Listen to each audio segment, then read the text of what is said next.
means you about to make a killing. Fuck the hater, you don't care about the way they feeling. Won't stop till you big willin'. Can't stop till you lose a ceiling. Pop a bottle, celebrate another win on them. Toss the dollars if you got them, go and spend on them. Cause it ain't nothing when you winning, yeah. What's going on, YouTube? And welcome back to another episode of TheRealSense Academy with your boy Sense. First of all, I just want to say, if you're here right now, I appreciate you. We got a couple comments last time. This is my first video, so this is my second video, but the last one was my first video. And we already got a couple comments. People said they appreciated it. So, I want to say I return that appreciation. Much love. Make sure that if this content is valuable to you, that you drop a like, comment, subscribe, and hit the notification bell, because it helps the algorithm get us out there in front of more people. And, we can help a lot more people improve their sound quality. All right. Now, that being said, if anybody wants private lessons or anybody needs mixing and mastering, please tap in with me. I'm going to leave my email below. If you mention this video, your first mix and master is free. And then from there, I got very affordable rates. You can always tap in anytime you need work done or anytime you need a private one-on-one tutorial about anything. All right. So that all being said and done, let's get into today's lesson, man. Yeah. All right. So the last lesson, we went over how to set up your Pro Tools template. In this one, we're going to go over a little bit of the basics of setting up your vocal chain in a recording. I don't even know a recording track, a vocal track. All right. So what you're going to do is go straight to Pro Tools, open it up. I already got a track I was working on in there. I might just give y'all a little sample. Why don't you go ahead? Leave them panties on the dresser, babe. Hey. All right, that's enough. So we're gonna go straight into the lesson. I've been vibing on that shit all night. Anyhow, let's get back on track. So you're gonna pull up your Pro Tools. You're gonna go to Create, and you're gonna choose the name of the template that you created. For me, I called it newbie template. So here we go, newbie template. And I'm just gonna put 3 because I had already opened this up yesterday. Excusez-moi. And there you go. We're gonna save that because I don't want to mess up anything that I was just doing. And there we go. Boom, boom. All right. So now it's open, and now you're ready to create your vocal chain. If I didn't already explain what a vocal chain is, it is basically the way that your list of plugins follow each other, hence the term chain. How you list your plugins is very important, right? And what I used to absolutely hate is whenever I would go onto a tutorial and somebody would say, oh, just, put them in the order that makes sense. I'm like, yo, it makes sense to you. Obviously, you've been doing this your whole life. You probably went to school for this and all types of stuff. You telling me to do it the way that makes sense. I don't even understand what this program does yet. You understand? So I'm going to do you guys a favor. I'm going to make this, I'm going to try my best to make this as understandable as possible for you. Why I put what where, and then maybe you understanding how other plugins work. Once we get into those, you'll understand where to put those in terms of your mix. All right. So the first plugin that you should use in your vocal chain, to me, is a noise reducer. This is a NS1 noise reducer. That comes with your Gold Waves Audio subscription kit. If you haven't subscribed for these plugins yet, it's $10 a month. I already told you this is super affordable. You get probably about 50 or 60 free plugins with that $10 subscription. So make sure you go get that ASAP. So here we have the NS1 noise reducer. This one is very basic. You can pick any noise reducer that you want. Pro Tools does not come with a standard noise reduction, so you are going to have to get one regardless.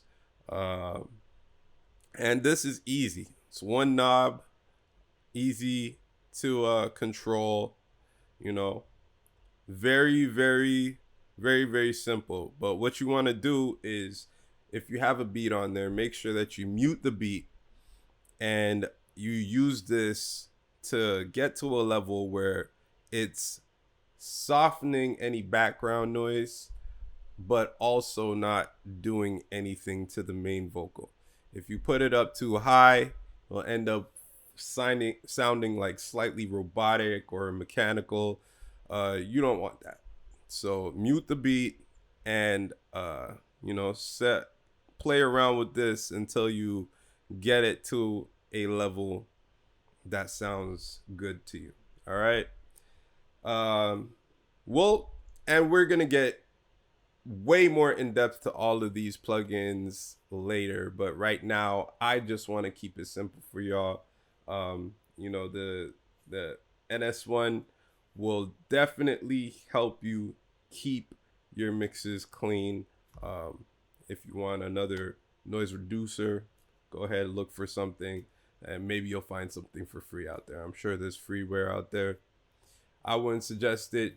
Just spend $10 a month, get you some waves. All right. So your next plugin is going to be EQ. All right.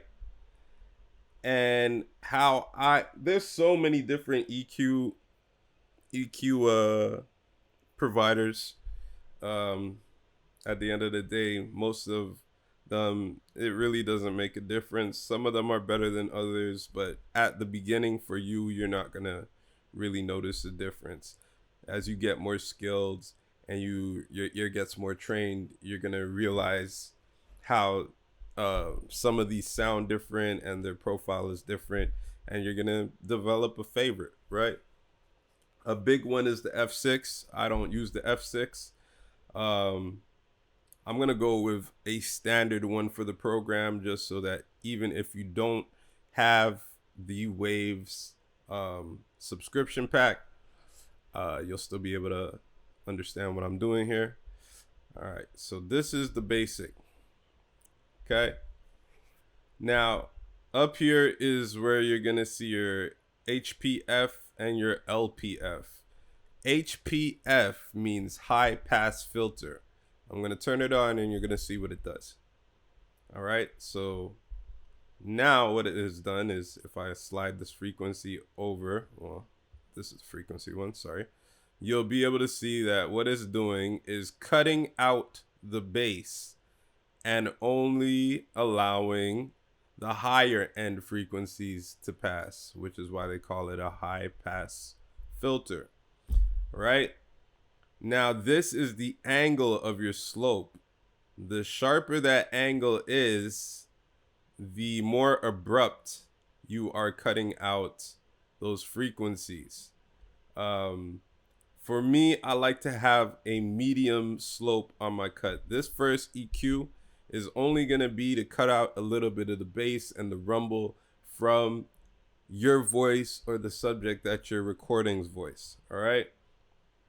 And that's just so that it sounds a little cleaner, because if there's bass in the voice and there's bass in the music and they are interacting on the same frequency, it's going to sound muddy. It's going to sound dirty. It's going to sound not that nice.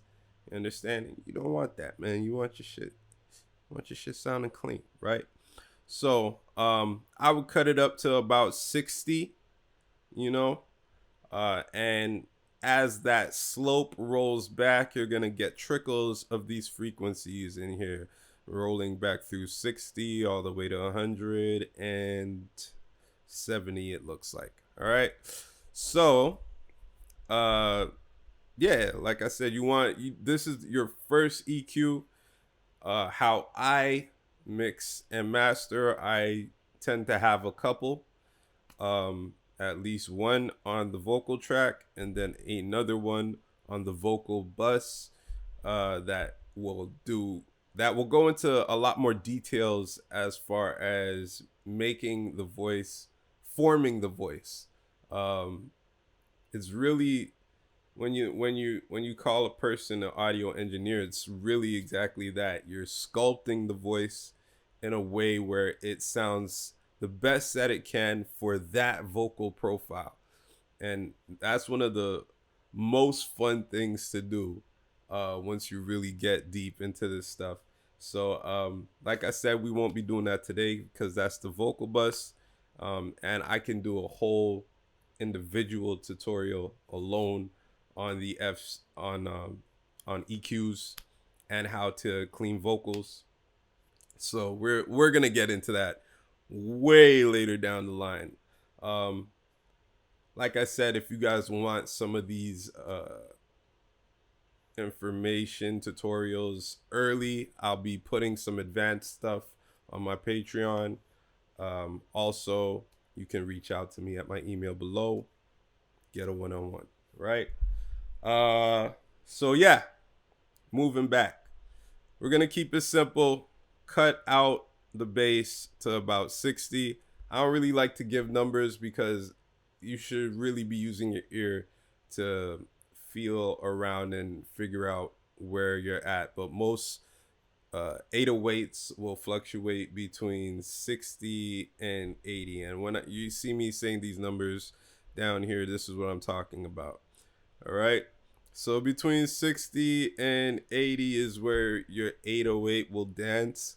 So you don't want too much bass in your voice around those frequencies. You want to have it rolling off.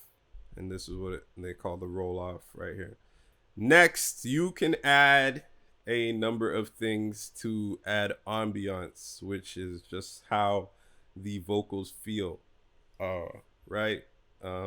These are optional things, like say delay or reverb or auto tune, whatever, right? So you put that in to one of those slots.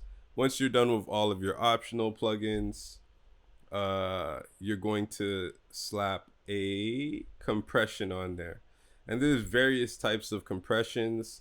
You have the ones that come with the program, which aren't that great, not that exciting, don't do their job to the fullest ability. And then there's your Waves audio compressors, and inside of, I'll show you a couple of the ones that you have inside of your kit. So this is a very popular one. This is our compressor, and this is the Renaissance compressor. And very easy to use. Thresholds, here, gain, attack, release. I'm going to explain to you in a second what all these things mean, just so that you know. My favorite is the SSL. It's looks a little bit more complicated, but it's really not. It's very, very, very tight, very good at keeping vocals inside of their box. And I'll explain to you what I mean by that.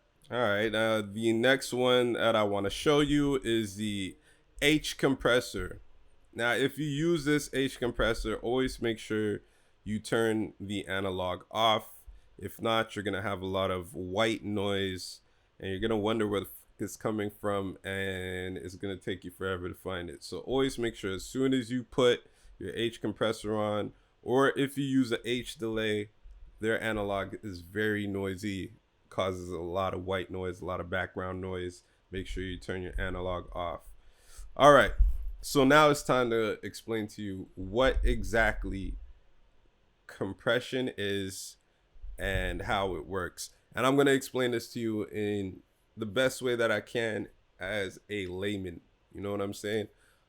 So basically, my brain works visual, so I'm just going to try and show you. You want your voice to stay within a certain range, right?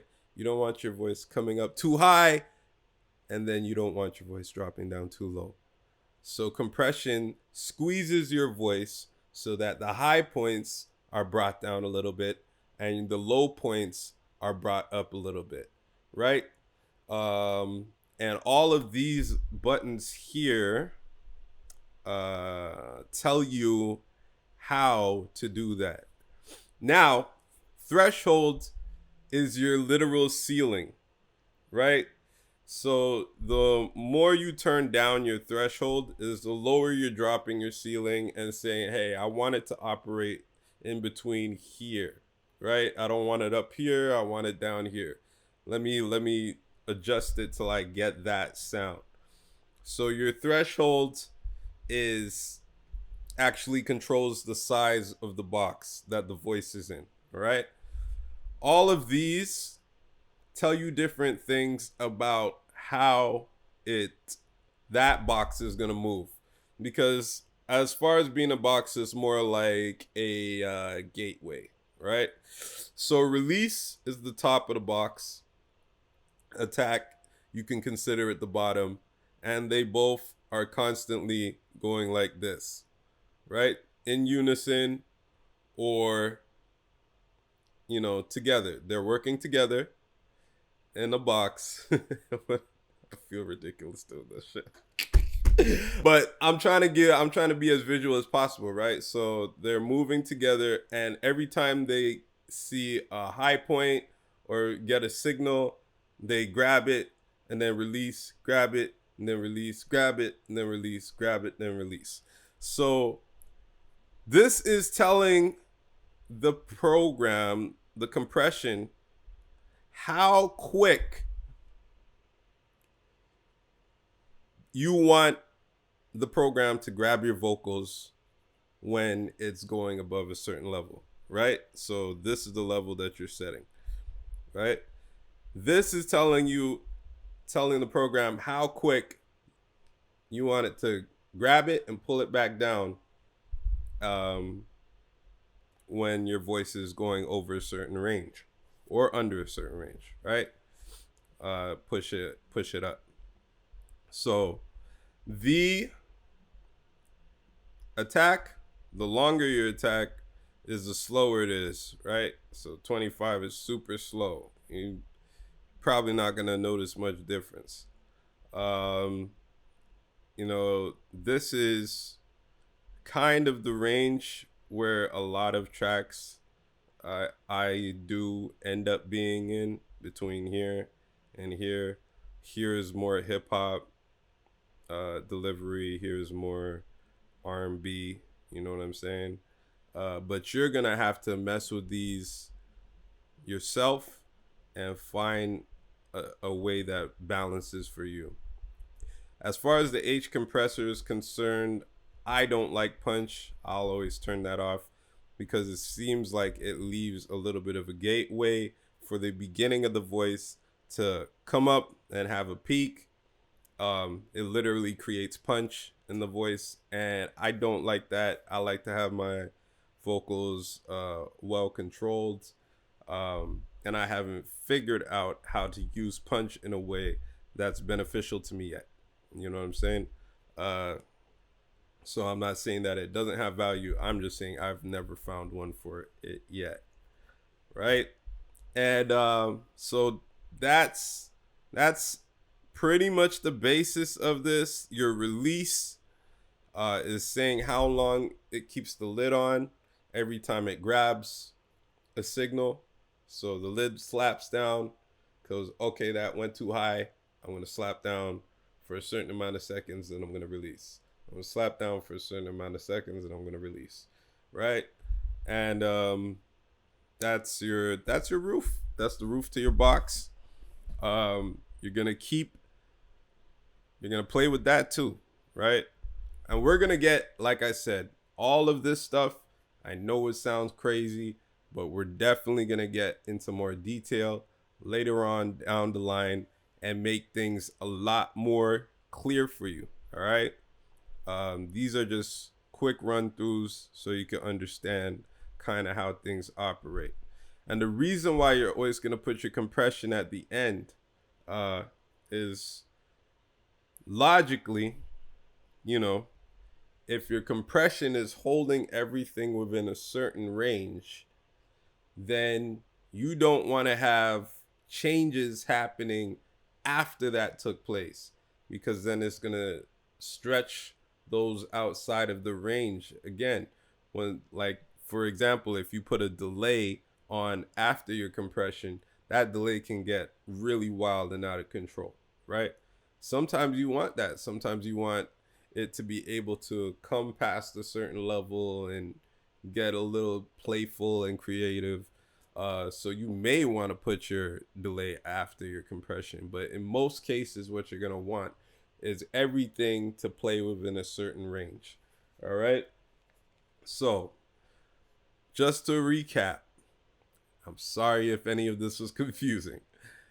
You're starting off with your noise reducer, right? You're starting off with your noise reduction because you want to clean the bass line vocal, make it sound a little bit more presentable, take out any background noise, any chair rocks, mouth clicks, babies crying. And just kind of just make it a little bit more presentable so that you don't have to go in detail and take all of those things out. They should be reduced to a level where you'll be all right. Your next thing you're going to do is your high pass filter. I hate that it's called a high pass filter because I just think it's confusing to put the opposite end in the title. So what I usually do is call it a bass cut. So you're just gonna cut out some bass, up to, like I said, we're gonna give you an approximate number. So you want the tip of that slope to start around 60 or 80, and you just play with that slope. All right. The next thing that you're gonna do is your compression to keep everything within a certain range. All right. So that was today's lesson, guys. Not gonna do too much more. I think that was enough for today. I don't want to overload you. Next session, we'll go into vocal bus, and I'll explain how I organize my vocal bus chain. All right. Please, once again, make sure that you drop a comment, like, subscribe, and hit the bell notification. The more subscribers I get, the more videos I will drop. So once we get to 100, I'll probably start dropping 2 a week. Once we get to 200, I'll try and drop 3 a week. I think I'll probably max out on that because I am an artist and I do a load of other things on top of being an engineer. So 3 is the most I'm gonna commit to right now for y'all. So let's actually make the official numbers. So at 100 subscribers, I'll drop 2 a week. At 500 subscribers, I'll drop 3 a week. And then we'll just go from there. And if this really becomes something that is really working out for y'all and y'all getting a lot of value, maybe I'll try and push and do some more content. But yeah, y'all already know what it is. It's your boy Sense. I already know, man. I appreciate y'all. Family, money, everything. Let's get it, baby. Whoa! You got big dreams, you about to make a killing. Fuck the hater, you don't care about the way they feeling. Won't stop till you big willin'. Can't stop till you lose the ceiling. Pop a bottle, celebrate another win on them. Toss the dollars if you got them, go and spend on them. Cause it ain't nothing when you winning, yeah.